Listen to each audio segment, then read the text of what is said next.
Hello, I hope we've had a marvelous Tuesday. This is chapter 18, Be ye doers. Be ye doers of the word, and not hearers only, deceiving your own selves. For if any be a hearer of the word, and not a doer, he is like unto a man beholding his natural face in a glass, and goeth his way, and straightway forgetteth what manner of man he was.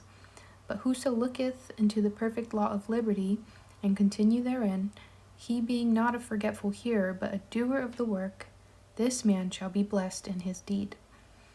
The word in this quotation means idea, concept, or desire. You deceive yourself by hearing only when you expect your desire to be fulfilled through mere wishful thinking.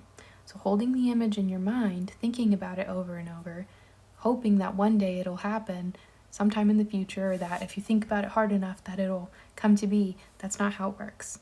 That's wishful thinking. He's saying that's a waste, and you're being the hearer.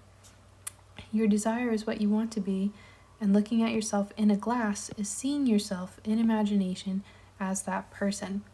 So he's saying that when we see our own reflection now, when we look into a mirror, and we can recognize our own face, right? We're aware of who we are, and then we walk away from it, and we're aware of still being who we are. We don't change when we don't forget who we are when we look away from a mirror. Right now, have that same energy when you're looking into a mirror and seeing who you want to be. You be that. You look into the mirror and you know that you are who you want to be. Forgetting what manner of man you are is failing to persist in your assumption. The perfect law of liberty is the law which makes possible liberation from limitation.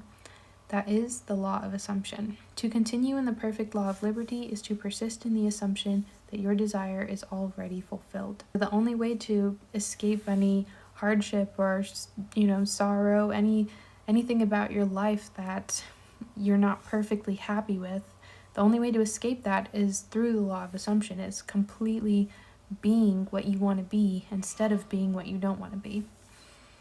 You are not a forgetful hearer when you keep the feeling of your wish fulfilled constantly alive in your consciousness. So you're being aware of being that which you want to be. This makes you a doer of the work, and you are blessed in your deed by the inevitable realization of your desire.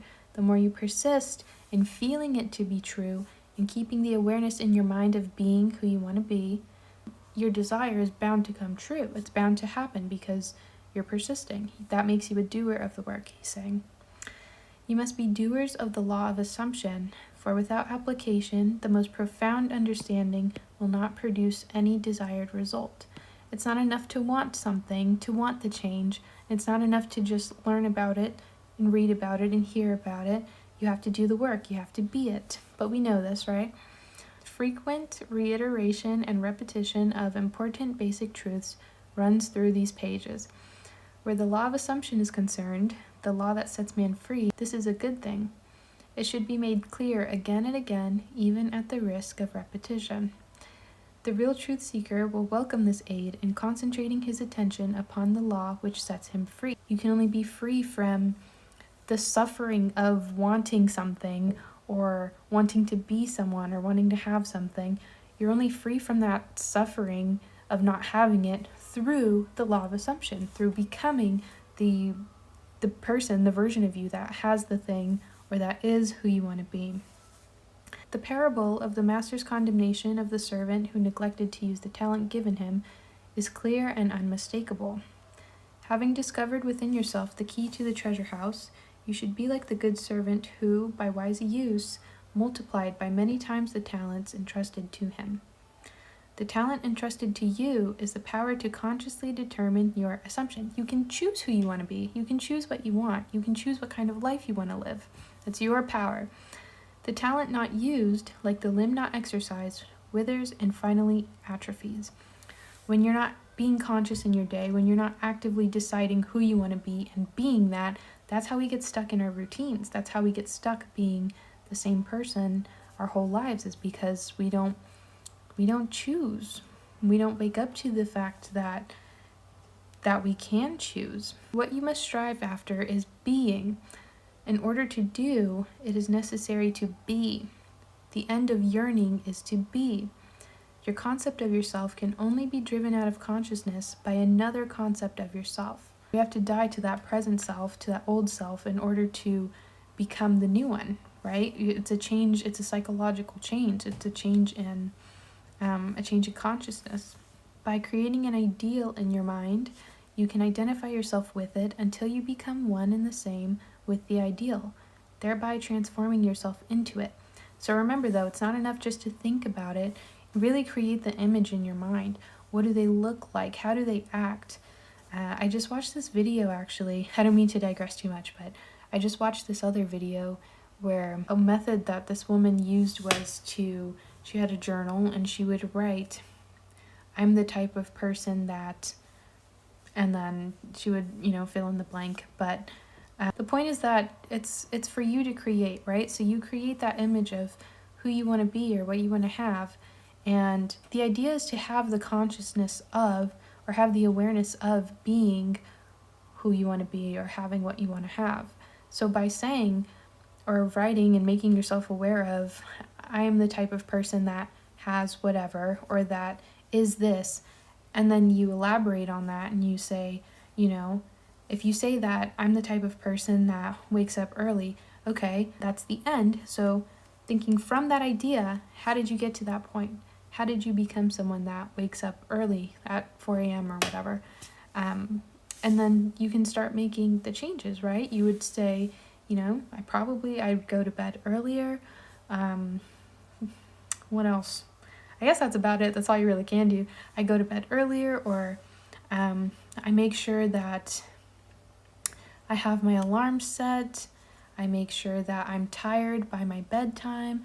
I make sure that I'm sticking to my routines, and so on. So, you want to create the image, and not just a picture. Don't let it be a quick thing, but let it be a concept, right? A concept of the person that you want to be, or the concept of the version of you that has what you want to have.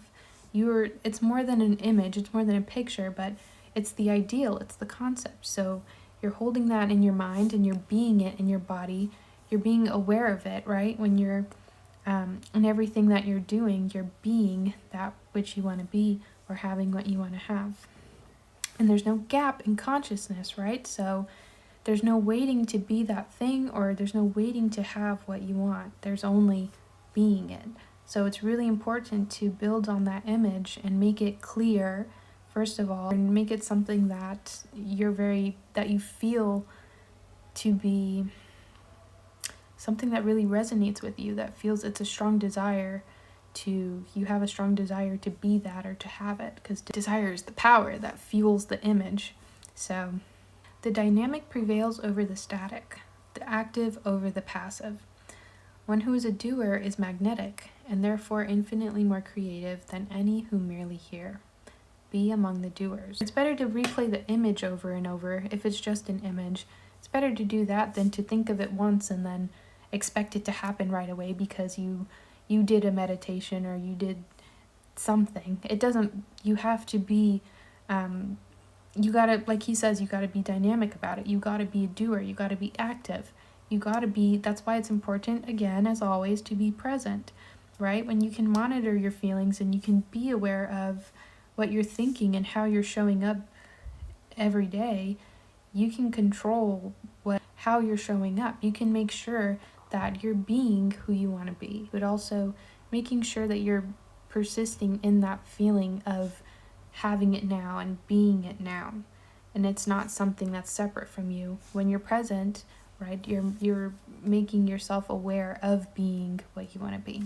The idea that he repeats is to be repetitive, be persistent, persist, because that's what's going to bring the results. You can't wish for something, you can't think of it and expect it to happen right away.